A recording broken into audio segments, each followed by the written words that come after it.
예체능의 황제, 년살. 년살은 겁살에서 일으키어 순행 5번째의 진으로서 생년 기준으로 신자찐년생은 유가년살이고 사유축년생은 오가년살이며 인호술년생은 묘가년살, 해묘미년생은 자가년살이다.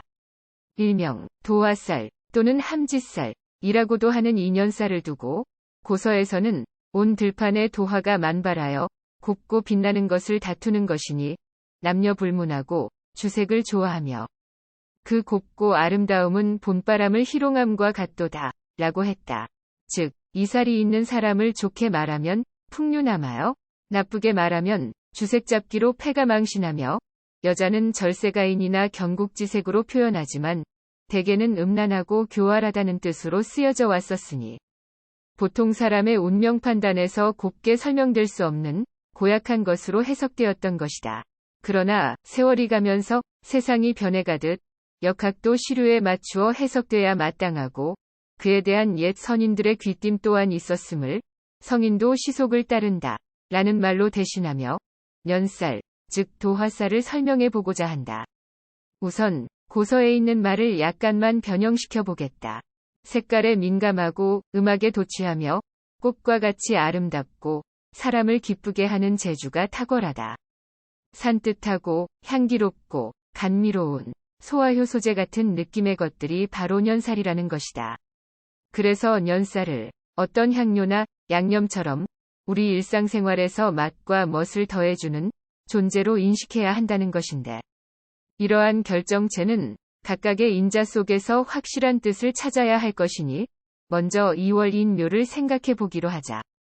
개나리 진달래가 집 안팎을 치장하니 얼어붙은 골짜기 두견이 응답하지 않을 수 없는 때가 2월이고 산뜻하게 뿜어대는 들판의 봄 냄새가 향기롭다 하지 않을 수 없는 것도 이때이니 겨우내 움츠렸던 가슴에 희망 솟구치는 때도 2월이다.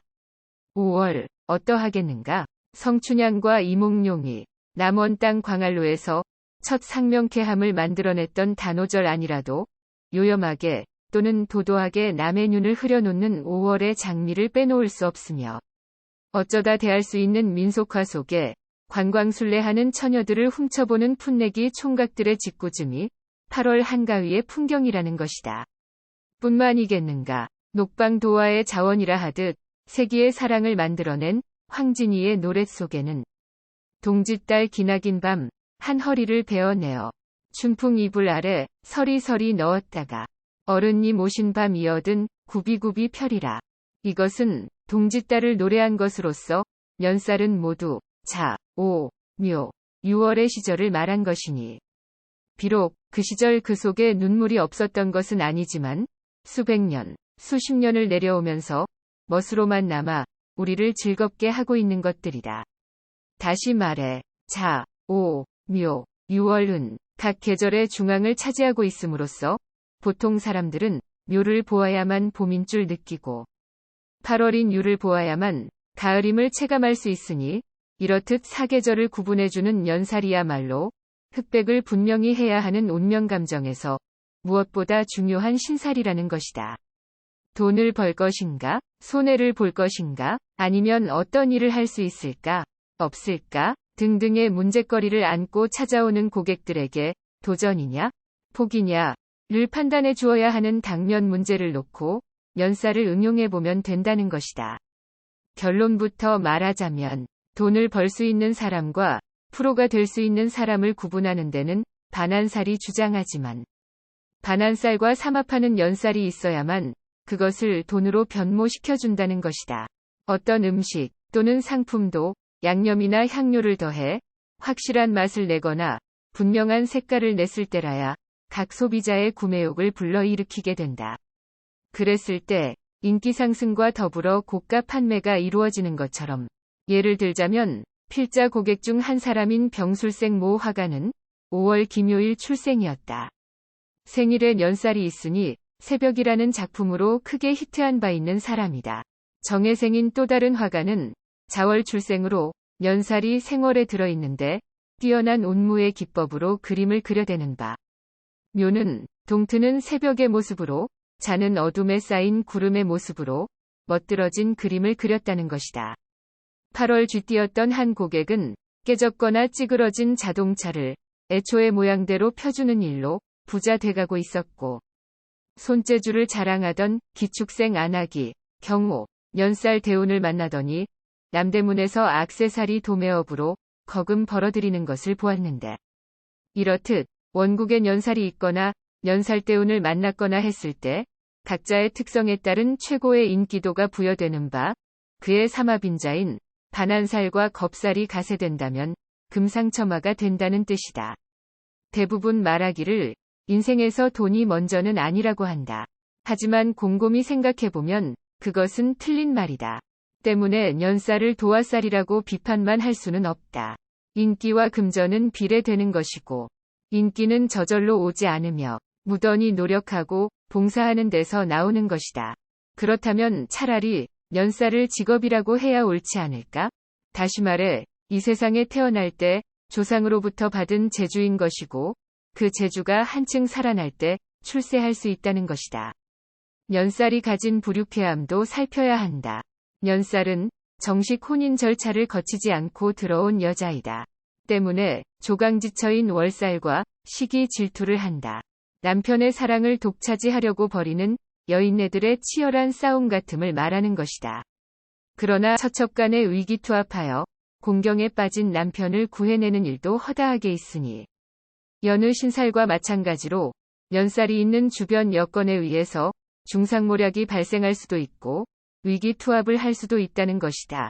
다만 정식 혼인 절차를 거치지 않았다는 것이 사회적인 체면에서 크게 흠잡히는 것이므로 그것을 커버하기 위한 무한 노력을 아끼지 않아 결국은 명예를 돈으로 채우는 데 성공한다는 것이다.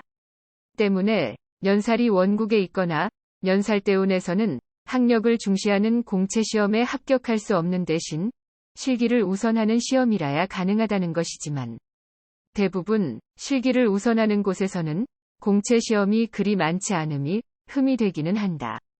다시 말해 도화살이라고도 불리는 연살은 기생 같은 것으로서 그들이 하는 일이란 온갖 비방이 난무하고 혈전이 벌어지고 있는 남자들 세계에서의 고단함을 풀어주는 것으로서 정작 덕보게 되는 사람은 집에 있는 조강지처와 가족들이다.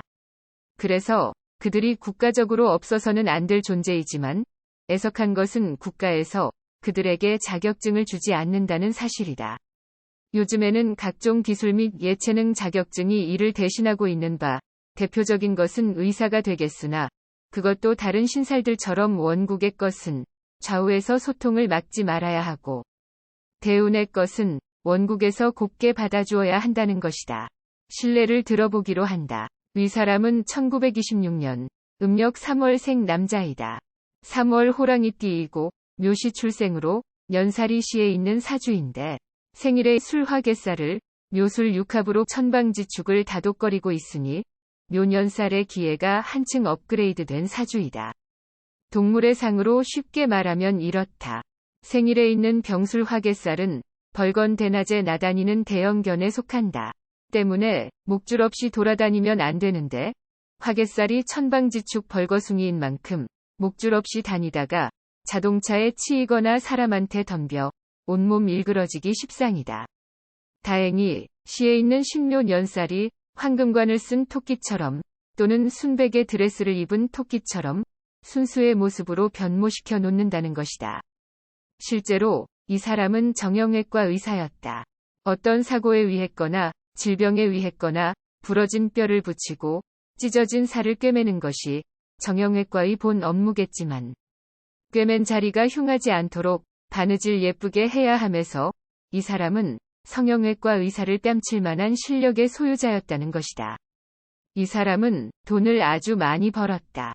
건너들은 바에 의하면 1억도 안 되는 땅을 사들여 20년 만에 100억을 만든 일도 있었다고 한다. 아쉬운 점이 없는 것은 아니다. 바로 출생년에 있는 호랑이 때문이다. 호랑이와 토끼가 쫓기고 쫓는 것이나 지살인 외무장관이 연살인 시녀를 쥐잡듯 하는 것도 혈압 오르는 일인데, 실제로 이 사람은 너무 많이 벌어들인 재산을 지키느라 동기간의 의리마저 저버리지 않을 수 없었다. 본업에서 얻어진 부동산, 본인 명의로도 차고 넘쳐 동기간 명의를 차용하였고, 거기에서 생긴 이익금을 달라는 동기간들과 재판하는 우를 범하게 되었는데, 이때 상한위리는 죽을 때까지도 되돌려지지 않았다는 것이다. 이 사람은 1955년생 여자이다. 년살이 생일에 있고 그 앞에는 지살, 뒤에는 화개살이 있다. 앞선 예화는 달리 뒤에 있는 화개살을 년살이 이쁘게 꾸며주지 못한다. 양은 털옷에 들러붙는 쥐를 떨어버려야만 살 수 있다는 이유 때문이다. 뿐만이 아니다. 외무장관인 지살은 연애할 수 없다. 그렇지만 년살은 이름하여 도화살이다. 돌려 말하면 지살은 파견근무나와 혼자 지내는데 년살은 애인까지 있어 신나는 모습이다. 옆에 있는 지살은 심통날 수밖에 없다. 그렇지만 질척거리며 사는 돼지는 산뜻하게 꾸며야 되는 년살한테 정말 지겨운 이웃이거나 자식이 된다. 이쁘게 꾸밀 수 없으니 또 속상하다는 것이다. 그래도 한때 년살이 활개친 적은 있었다. 초년 신유술 대운일 때 모델로서 인기 높았고 젊은 나이에 고급 요정을 운영하여 큰 돈을 벌기도 하였었는데 불행하게도 31세인 해운에 이르자 자 년살과는 시기 질투의 여건인 비견겁제가 되었고 원국에서도 보탬이 되지 않아 번 돈을 없애기에 이르렀다는 것이다. 이렇듯 년살이 사주원국에 있되 앞뒤로 소통이 잘 되었으면 돈을 버는데 천부적인 기술을 가졌고 년살이 있되 그 앞뒤가 막혔다면 싸구려 웃음을 파는 사람이니 비록 사주에서는 앞뒤 막혔더라도 실생활에서는 앞뒤를 터가며 유도리 있게 살아가려 한다면 크게 두려워할 신살은 아니라는 것이다. 년살 여기까지 하겠습니다. 영상 미흡하더라도 구독, 좋아요 눌러주시면 감사하겠습니다.